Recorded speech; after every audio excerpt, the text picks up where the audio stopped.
I'm Jen Drummond. Welcome to Seek Your Summit. As a mom, a business owner, and the first female to climb the 7-second summits, I realize that the mountains we climb are a part of our success, and it is up to us to go beyond that success into a life of significance. Listen in as I share personal stories and interview others who have led a life of both success and significance, and now they are paying it forward.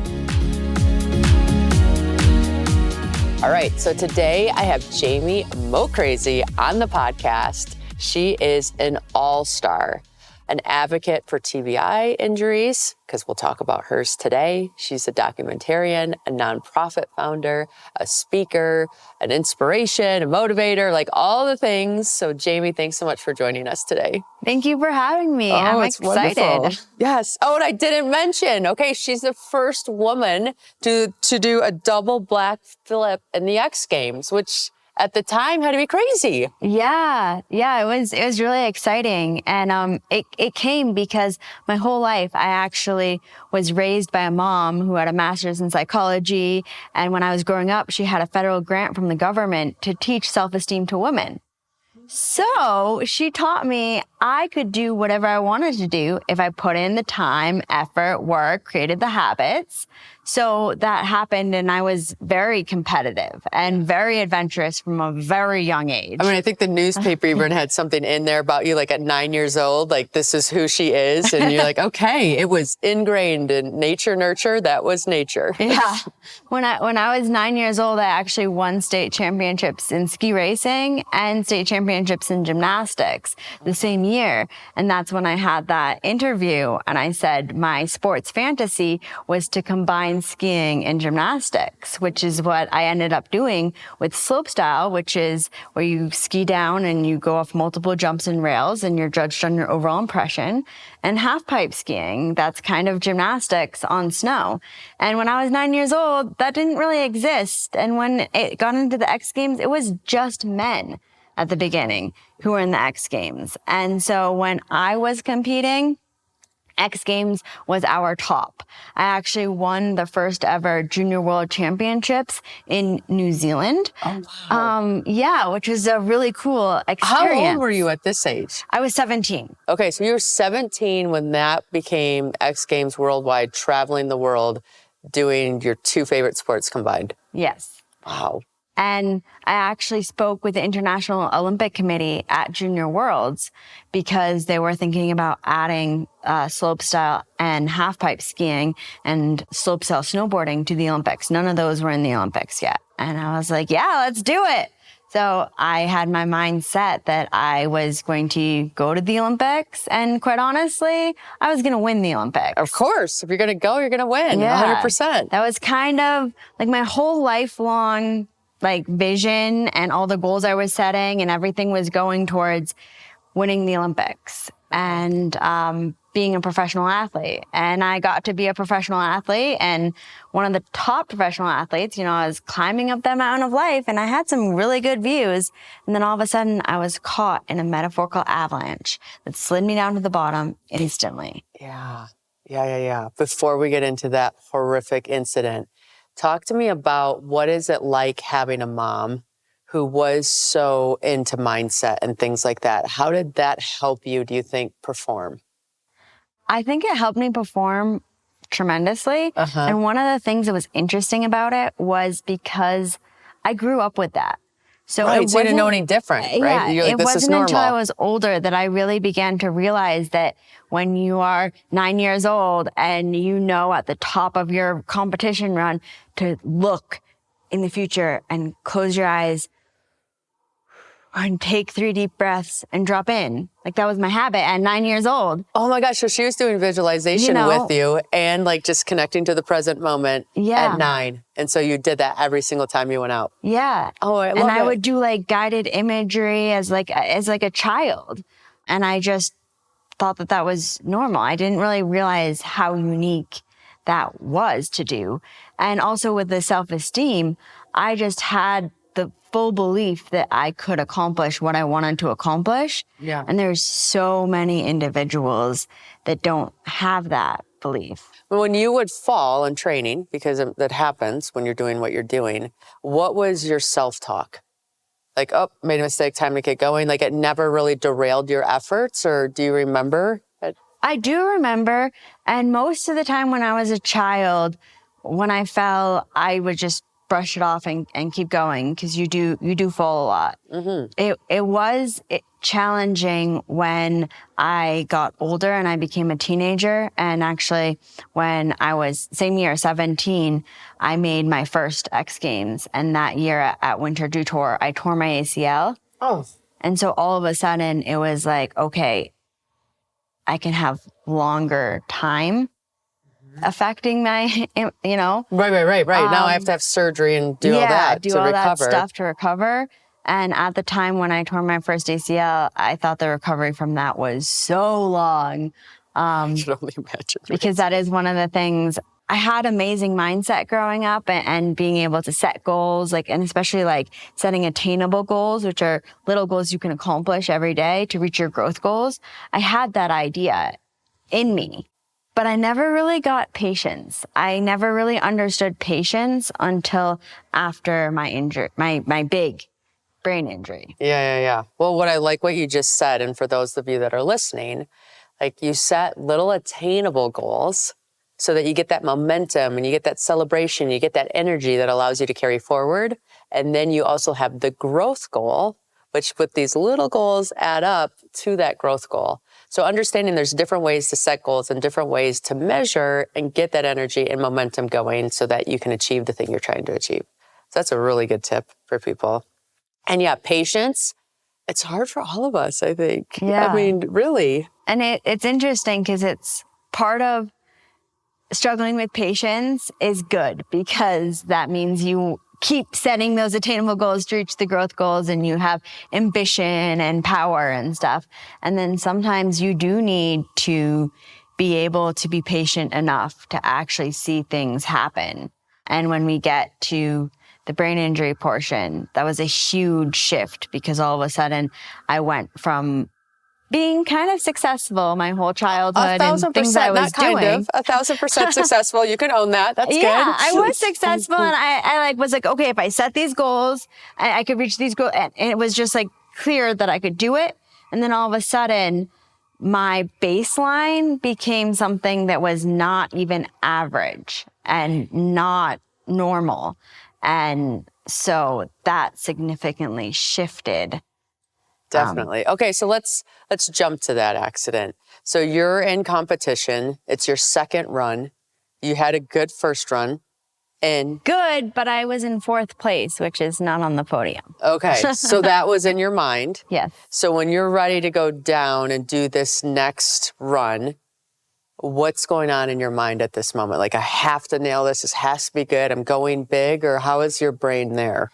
Well, I don't remember anything about that day. Okay. You lost the whole day. Or over a month and a half after that day. And I don't really remember anything until the day we were driving up to Whistler. So a couple of days before. My memory is blank. However, I've competed enough times to know what I was probably thinking. Yeah. I wanted to upgrade my run because I wanted to get on the podium.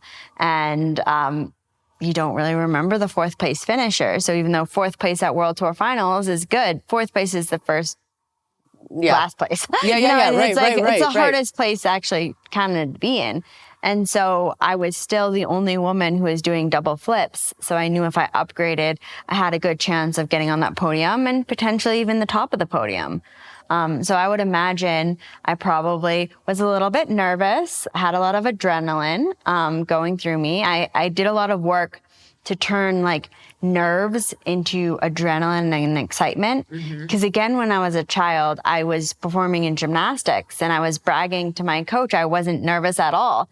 And it was my worst floor performance. And she was like, you need that energy to perform at your highest level. So if you can harness that nervous anxiety type feeling, but turn it into adrenaline and performance capability, that shift allows you to perform in high consequence. I agree 100%. Once you understand that fear or that adrenaline or that feeling in our body, and you learned, okay, this isn't a bad thing. Yeah, This is a good thing. Yeah. And when I learn how to use this to my advantage, you can't touch me. Yeah. Yeah. You can harness it. Yeah. No, that's awesome. Okay, so you're doing this run, and you don't remember it, and it goes horrible. And they know it goes horrible because at the top, they're like, wait, we didn't see her hit the next thing. And then the radios crackle. Yes, it was definitely the radios crackling because my sister just thought I had fallen. But then when she heard we need all hands on deck and a helicopter on standby on the ski patrol radio, she instantly knew it was bad. Because in North America, you don't need a helicopter on standby unless it's very serious. Okay. In some European ski resorts, you're up on the mountain and it's a windy road to get to the hospital. So if you break your leg, you might need a helicopter on standby. Yep. But in the US, if you need a helicopter, it's a life or death situation. Okay. So she heard that and she knew. Okay. So then, like 8 spots you're bleeding in your brain or something crazy? Yeah, I was bleeding in 8 spots and I had damage to my right brainstem. Okay. And at the time of my accident, the regaining mobility from damage to your brainstem was still in the single digits. It was thought that it was impossible to regain your mobility because brainstem damage paralyzes the whole side of your body. And unlike the rest of your brain, where the left side of your brain affects the right side and vice versa, the right brain stem paralyzed my right side of my body. And part of that recovery goes back to that setting attainable goals, little goals, treat your growth goals. And all of a sudden, my attainable goals that I was setting was doing things like taking weeks to learn how to walk upstairs again. Yeah. Like they said, one of the things I was looking at, it said when you started coming back, it was like you had the skills of a 1-year-old.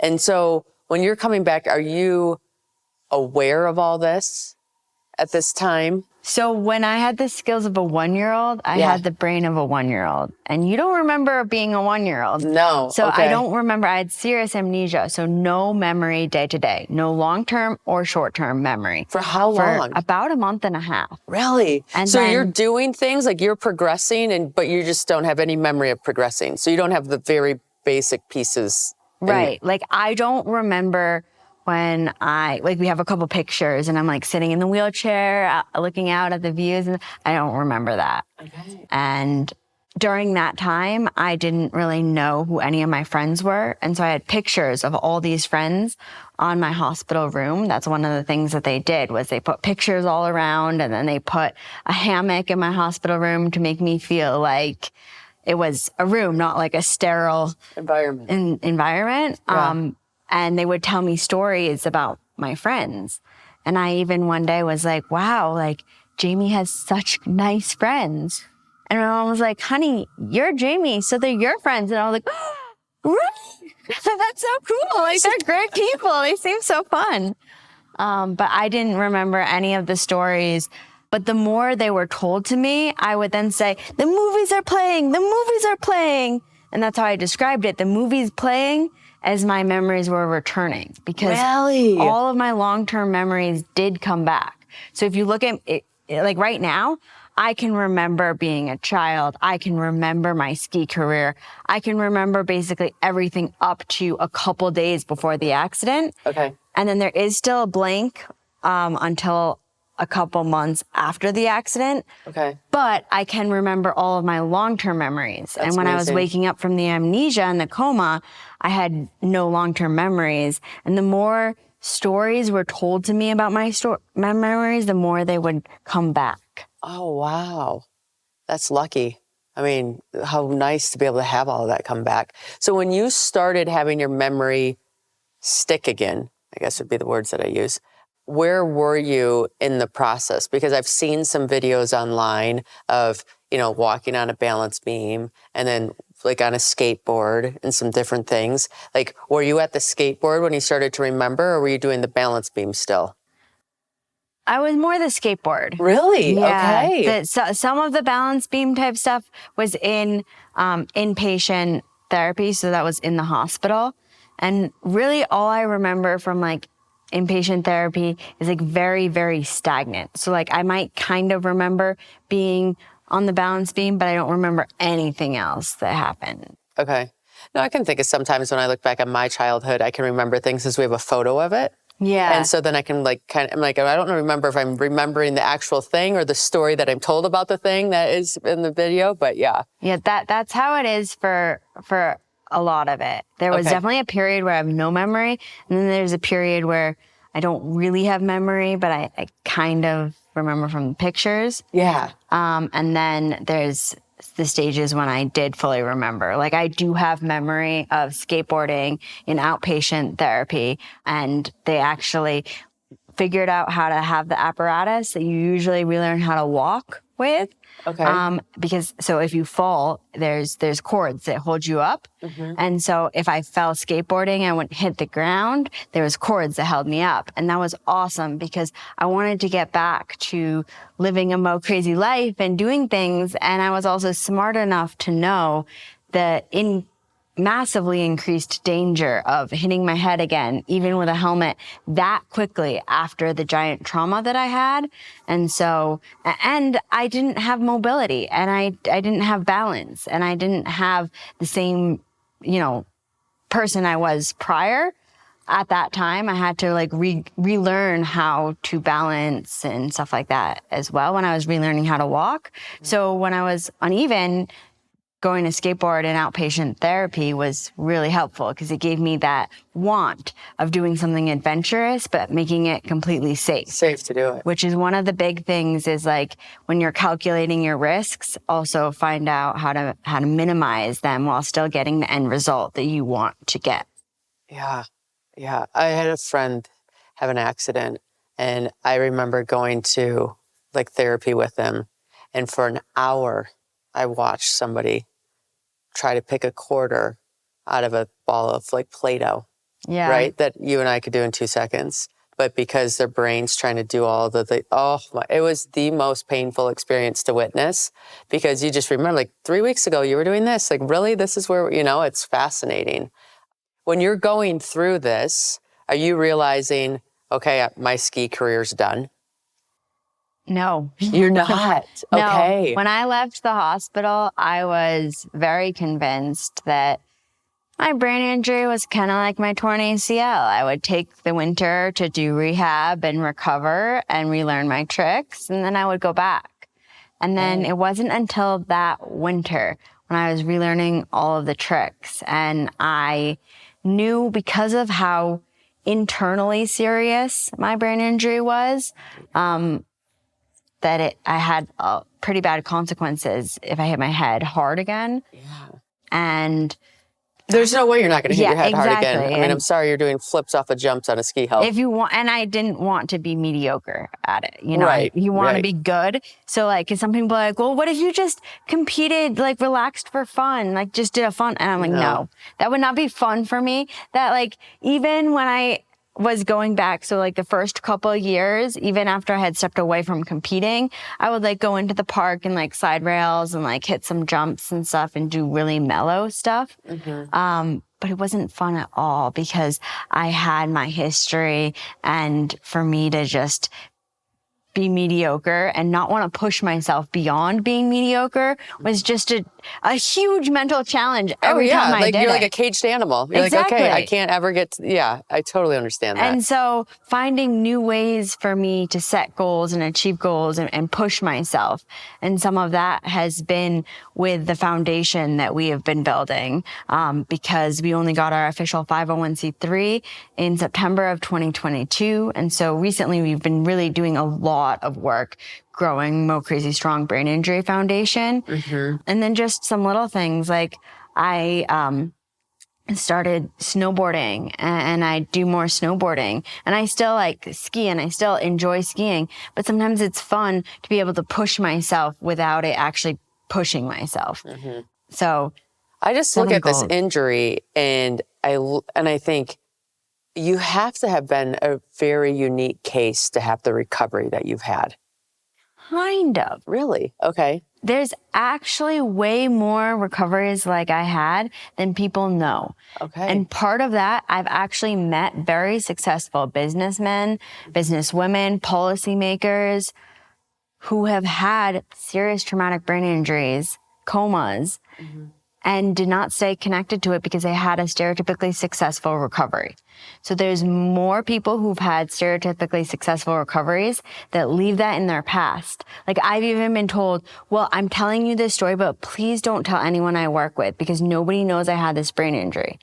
Because of the stereotype that's attached to brain injury that you will perform at a lower level, you will be depressed, you will not be able to execute. It's not like this happens to many individuals and this is an option, which is a very scary option, but it's almost a guarantee in the narrative of brain injury world that you will be performing at a lesser level. So if you get back to a high level of performance, I was actually just at a speaking event, and after the speaking event, a woman came up to me, and she's a high-level executive at the company, and the company's even tied into neurotrauma, and nobody at the company knew that she had had a coma herself. Oh, wow. Because she was like, I just feel uncomfortable about telling people because they're going to assume that anything I do is because of because of my brain injury. Like if I forget things or, Yeah, just be human. You just do human type things. So. Human type things you think is because you have a brain injury, because there's so much stigma of a communication right now that if you have a brain injury, your brain will be worse forever. And that's not always the case. Yeah, especially with all the advancements in neuroplasticity and things. Yes, and it's something that we really fight on with our foundation is that everybody after a brain injury can build a quality of life that they like, regardless of their changes in ability. Because there are many people who do have changes in ability and they do last forever or a very long time. I have also known individuals who, like 2 years out, which is when it used to think that neuroplasticity stopped after 2 years of a brain injury. Okay. And I know somebody who couldn't walk, was in a wheelchair at 2 years. And then at 20 years is walking on her own and doing a boat trip down the Moab. And she still has some visible disability. Okay. But living a life that she loves. Yeah. A quality of life that she loves. And even if you can't walk, even if you have visible stuff and you get like invisible chronic fatigues or you have memory loss, you can put reminders on your phone. With technology, there's so much we can do to aid our memory loss, the short-term memory loss type things. And there's so much we can do by working remotely to be able to deliver 2 solid hours, but not work an 8-hour day and still be able to find ways to support yourself financially and contribute back to the world. Yeah.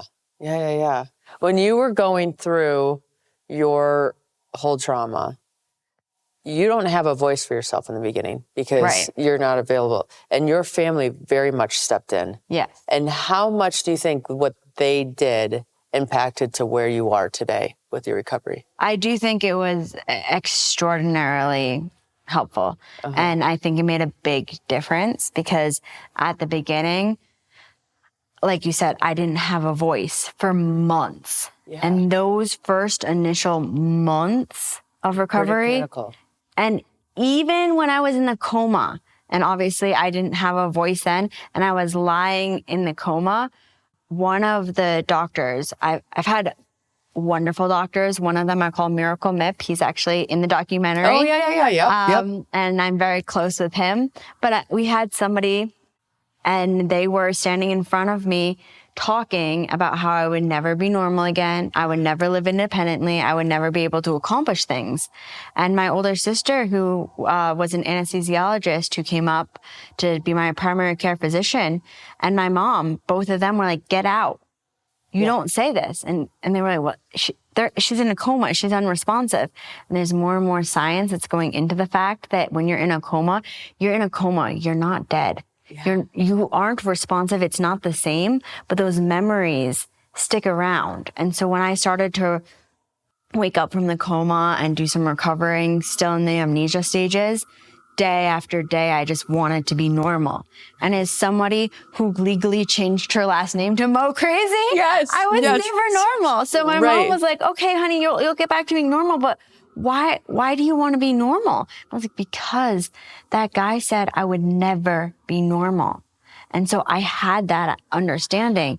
And those thoughts, a lot of individuals have. It's like when you're a child, like how the first couple of years of your life, your opportunities, how you're raised, like how people treat you can lead to long-term mental stability or instability and those decisions and stuff.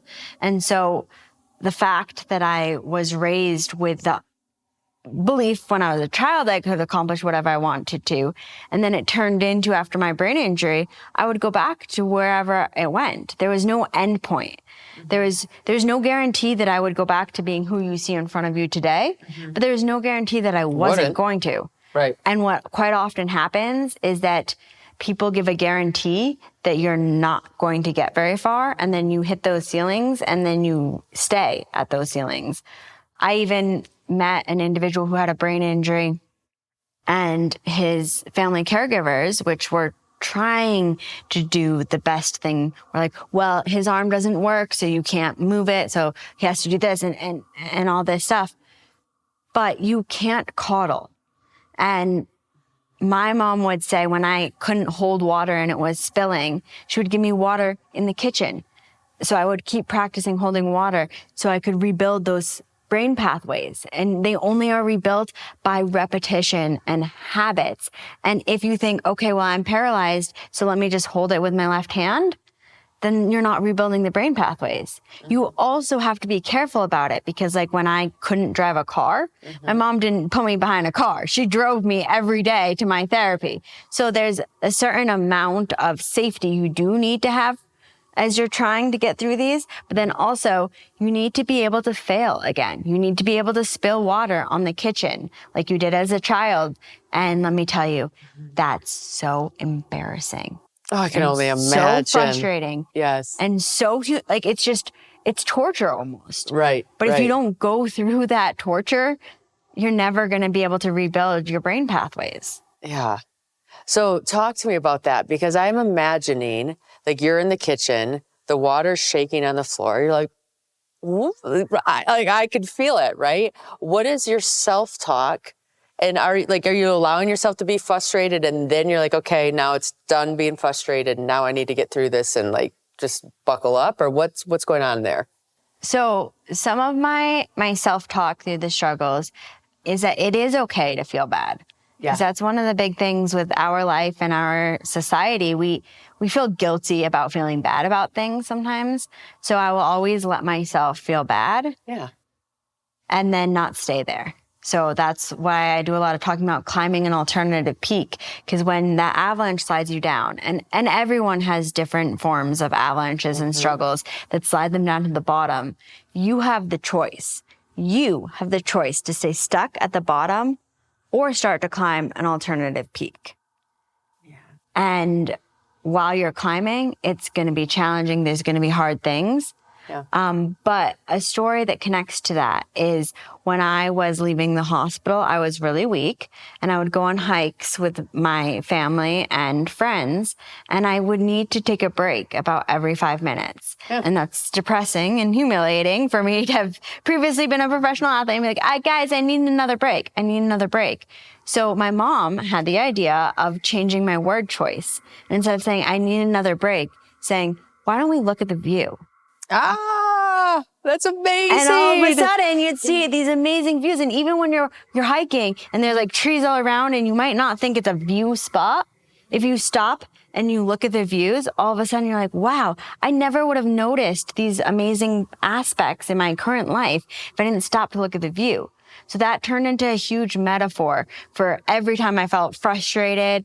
I would let myself feel frustrated, and then I would stop and look at the view of my current life and what my current opportunities were providing me. Because that is so powerful, because our words are like, they either keep us stuck or they give us opportunity. Yeah. And taking a break is like admitting defeat, which is a really hard thing to do. And after you do it so many times, it just wears on you, and being able to say like, okay, well, this is going to get me the same result, but I'm going to look at this view as an entirely different energy. Yeah, entirely. I love it.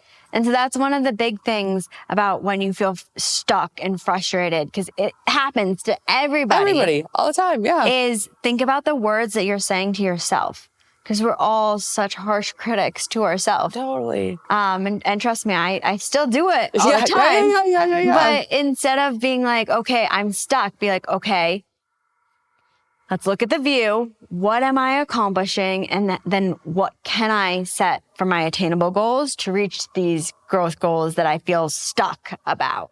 Yeah. You know, because a lot of times you feel stuck because it's so far away. Right. Like when I was in the hospital and I wanted to go back to skiing and I couldn't walk up stairs by myself. That's a really big gap. Yeah. And I couldn't even like walk up a stair with my right foot without lifting my right foot when I wanted to go back to skiing. So instead of focusing on those end results, which can make you feel so depressed that you just don't even start, you just give up before you start because you don't want to have that failure all the time. Yeah. Set little goals that you know you can accomplish. Like every day I would walk up the stairs a little bit farther, walk up more flights of stairs, walk up with a gait belt, which is a human's leash, but like not with people helping me the whole time. And those little goals make you feel like you're accomplishing something and push you towards reaching that end goal. Yeah, and I think this is a really important point to hit. I was at a speech once and I was listening to the person deliver, and they had everybody stand up and look at each other. And they say, okay, now turn your back. And when you turn your back and your person, like, I want you to change 35 things about yourself before you turn around. And no one even tried. They just laughed it off. They're like, haha, that's funny or whatever. And so then he brought everybody, okay, like look at your partner again, turn around, and I want you to change one thing. Right? So they'd move their name tag or they'd take their belt off or they'd do whatever and they'd look at each other. They're like, okay, can you tell what the other person changed? And then they turned it back again and then they would have to change one thing. He goes, if I would have asked you to change one thing 35 times, you would have been able to do it. Yeah. But when I asked you to change 35 things one time, everybody was paralyzed. They didn't even try to do anything. And so he's like, if you're in a spot where the goal feels paralyzing, then stop and just do one thing and do one thing. And that's essentially what you're saying, which is just so powerful. I love it. Okay, so you have this recovery. You become a huge advocate for people that are going through this, and you develop a method that has helped you, and it's the MoCrazy method. Okay, and it has these different things. And number one is mindset and self-esteem. So can you give us like some kind of tip or something that goes into that category? Yeah, well, mindset is so important. Oh, yeah, it's everything. And like I said, I was raised with mindset. With a mindset coach as a mama. Thank you, mama. And then same with my recovery. I had a whole bunch of different challenges being an adult and having these mindset challenges. But one of the biggest things is just what I was saying about looking at the view and the word choice. And something else is to understand that you perform at your own personal best. And as a child, I was raised with that mantra, perform at your own personal best. And I really equivalated it to be the best, set the goals to be the best. And that worked. But then after my brain injury, all of a sudden my own personal best had varied so dramatically. My own personal best was after they took the feeding tube out, swallowing a sip of water without coughing, which took me multiple days to do. Yeah, that suck, swallow, breathe sequence, right? Because when you haven't learned it, you can do it in the wrong order and then all of a sudden, from breaking world records and being the first woman to double flip at X Games, my own personal best was struggling to walk up a flight of stairs. So when your own personal best varies dramatically, you still need to perform at your own personal best. Because if I every day did not keep performing at my own personal best, I would not have rebuilt those habits that allowed me to rewire my brain. And everybody can rewire their brain, whether you've had a brain injury or not. Yeah. But that's one of the big things that I'm so passionate about with our nonprofit is the belief you can rewire your brain. Because it's too often told that you can't. And previously, decades ago, we medically thought that neuroplasticity only happened in the cortical stages of development, which are the first 2 years of life, or the first 2 years post brain injury. Okay. But then after that, you were kind of Like stuck stuck? into Yeah. how you were. But now we know that's not true. You can continue healing. And the importance of the mindset, believing that you can continue healing and continue making a quality of life you want. So even if you don't get back to what people stereotypically would say, that's a successful person, you can get back to living a quality of life you love. And we're all alive. Like every person who's listening to this podcast is alive. So you have the gift to be able to climb alternative peaks after your struggle. And you have the gift to create a life you love. Yeah, I love it.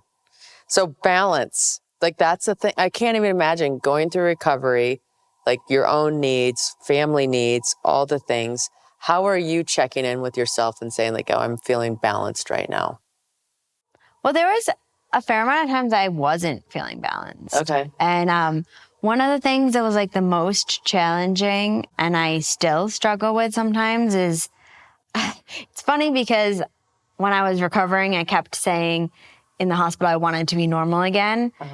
But pretty quickly, I did not want to stay normal. Yeah. And so that was one of the biggest challenges for me, was that this whole big dream and lifestyle that I was trying to build, and it had been happening my whole life, basically my whole life. You know, when you have a little kid and you're like, what do you want to be when you grow up? I would say, I want to be a professional athlete and I want to win the Olympics. Yep. And I got half of it. Yeah. I got the professional athlete part, and then I didn't win the Olympics, and I didn't even go to the Olympics. And that was so hard. So that was like a good 5 years that a lot of people didn't realize how much I was struggling with rebuilding my identity. And they're like, yeah, but you're alive. And I'm like, I don't. I'm not here to be alive. Like I'm here to live, right? Yeah, I'm here to be alive, to thrive and accomplish big goals. And, you know, some of the things that really started happening kind of recently was getting married on the top of the mountain that almost took my life. I know. That's crazy. Like, what was that like? I mean, come on. And Jeannie, my sister, and I, actually, when we went back for my 1 year anniversary to Whistler, that's when we decided I was going to get married there. Really? And then we got someone who loves the mountains and is a very avid snowboarder. And he was like, yeah, I'm really happy for that too. But so we've had that plan for like 8 years before it actually happened. And so some of those things, and like same with the documentary, I wanted to make a documentary, and there's all sorts of struggles that we had, and like we were going to make it we had someone from a company coming out in March of 2020 to sign the contract for upfront money into it and building the... Oh, and then COVID. Yeah. And then, he actually does a lot with X Games.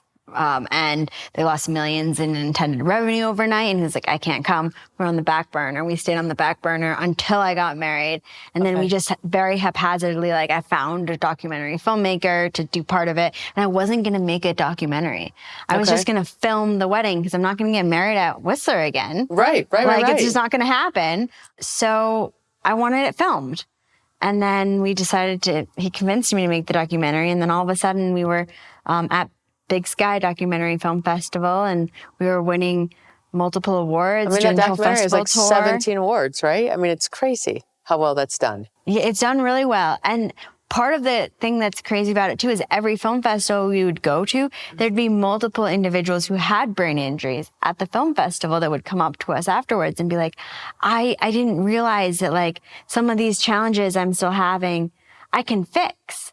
And that's one of the big things is that you can, and especially with mild traumatic brain injuries, those are ones that aren't as critical, so you don't go to the hospital for them. They often leave disability or deficits, and you try to hide them. So instead of hiding them, recognize them and recognize that you can take steps to fix them. Coming with your mindset, and then also like your food choices, like what you put into your body matters. Yeah, and what you listen to, what you read, what you watch, like all everything of it about is input. Makes the experience that you have. Wow. Okay. So how did yoga and meditation play into your game? Because you have it part of your method, so I'm assuming you're big into it. And do you have different methodologies of yoga? Because there's a lot of types of yoga out there. Yeah. We actually just recently, like one of our latest podcasts on Life Gets MoCrazy that came out was about a study done on yoga and traumatic brain injury recovery. Okay. And it does have a lot of help with the balance and the mindset and being able to like get your mind to work again, to your body and the connections and stuff. Okay. And I started yoga pretty quickly. I started meditating actually in the hospital. Really? We started doing like guided meditation in the hospital because my mom, along with her psychology, had studied early childhood brain development. And one of the biggest things is you're wiring up and stimulating your brain, also calming it down. Mm-hmm. And so she was like, okay, when Jamie's brain is coming back to life, we also need to calm it down. And many, many, many brain injury survivors get stuck in the fight, flight, or freeze mode, mm-hmm. and they never get out of it for years. Mm-hmm. And they have all these chronic anxiety that stems from the fact that their mind and body is still in the fight, fight, or freeze. Yeah, they have a chance to relax. And the sympathetic versus the parasympathetic, mm-hmm. They don't know how to deal with it. Yeah, put one offline. Yeah. Wow. So that was one of the big things about meditation, helps you figure out how to relax and get your body to relax. Yeah. And so we started doing that in the hospital. And then the other thing with yoga is a lot of brain injury survivors like, oh, well, I don't have balance. I don't have this. Like, I couldn't do it. So the types of yoga at the beginning mm-hmm. isn't even really a type. Like when I started doing it with my mom, we would do 5 minutes of yoga. Mm-hmm. And sometimes we would do like seated yoga mm-hmm. and like stretching your arms and practicing your breath and then lying down for shavasana. So calming your mind down. Mm-hmm. But it's not even like a type of yoga for a while. No, that makes sense. And so instead of saying, oh, well, I can't do those yin yoga or Bikram yoga or whatever. Poses of like balancing on your hands and stuff. You can still do a type of yoga, and bringing your body back into movement is so important for your brain's recovery and just anybody's life. Mm-hmm. Yeah, no, that is the MoCrazy method that you developed when I've been researching it and looking at it. It's like, this is good for everybody. Yeah. You don't just need to have a brain injury for this to be beneficial and learn how to use these techniques to have a successful life. Yeah, so, and it all comes, like one of the big portions of it, because my mom actually leads the MoCrazy method sessions. And so every fall and spring, we have about 6 consecutive sessions. And my mom leads them. And she had 40 years of psychology training and grants from the government, all this stuff and all this coaching and that she did. And then with my brain injury, so now we can kind of tailor that psychology and mindset to recovery from a brain injury, because it has to do with the same type of thing. And there's just so many individuals who are not given enough opportunities, which is why our mission is about opportunities. Mm-hmm. And we do that like directly through the MoCrazy method, but then also we do a lot of policy work and legislation, because there's only a certain amount of states, about 33. It's always growing, which is good. Utah is one of them that have federal financing to give rehabilitation after a brain injury. So like in my case, I was a recipient of this. I was able to do 5 days a week of outpatient therapy until I graduated from each therapy. And most people don't know that the average private insurance cap is 30 visits for like speech therapy or occupational therapy. So people are left with these disabilities that they think are permanent disabilities because their insurance cuts them off and the doctors step away and they're just left there. Wow. Instead of given the opportunities to continue healing. And so there are so many ways you can get the opportunities through legislation, like the policies, and then also through like the MoCrazy method. Yeah. But don't think that you are stuck forever how you are. For anybody at any stage. Yeah, no matter what. Yeah, you know, no, you can that's always fascinating. keep growing and improving. Actually, my great-grandmother, she lived to be 96, and she actually just went to the doctor the morning she died and was healthy, and she just was watching TV and died. And it was very simple, but she was telling me in her 90s, she was like, I read something from the dictionary every day. Oh, cute. Because that's what you need to do to live. To be alive, to thrive, you always need to keep working on yourself, keep improving yourself, keep learning until the day you're not here. But if you're on this world, your obligation. You're learning. Yep. Learn, improve, and become. So you have this foundation. You're doing a ton of advocacy. You guys are making a huge difference in this space. You give speeches. Yes, So, and one of your keynote speeches is on resiliency, and then climbing an alternative peak.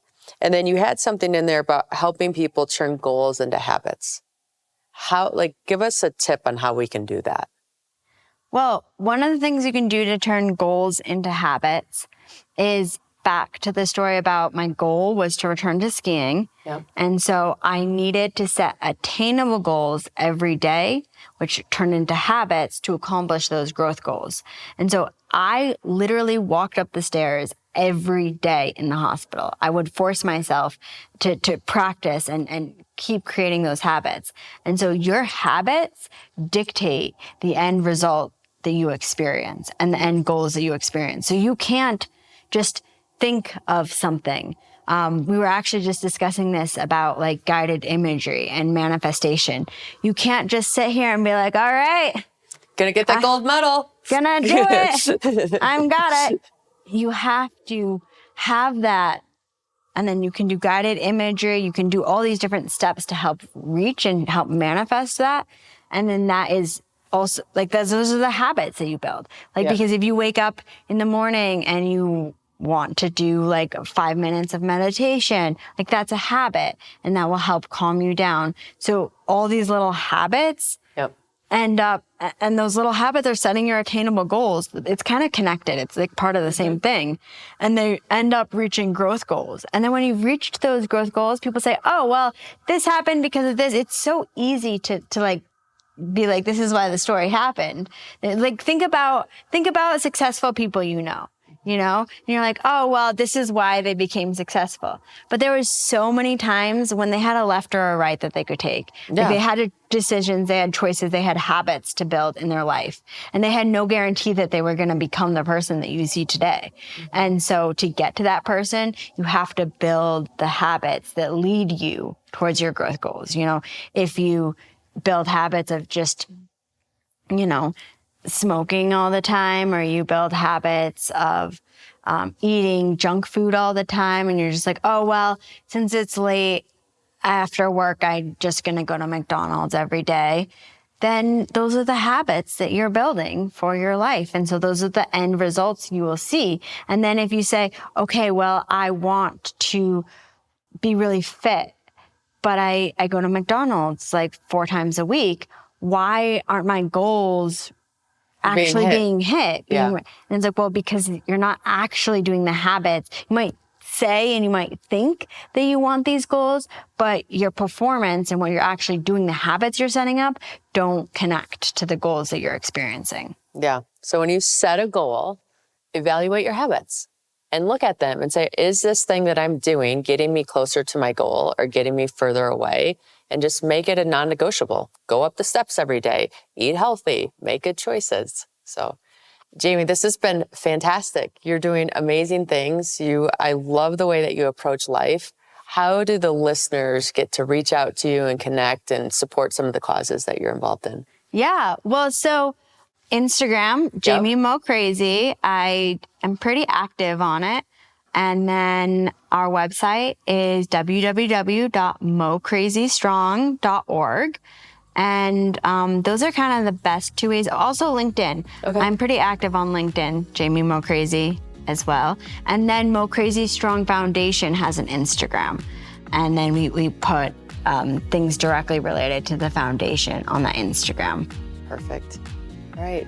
So thank you for listening today, wherever you are in your journey of life. be sure to do something so that you're continuing to grow, because that's how you live.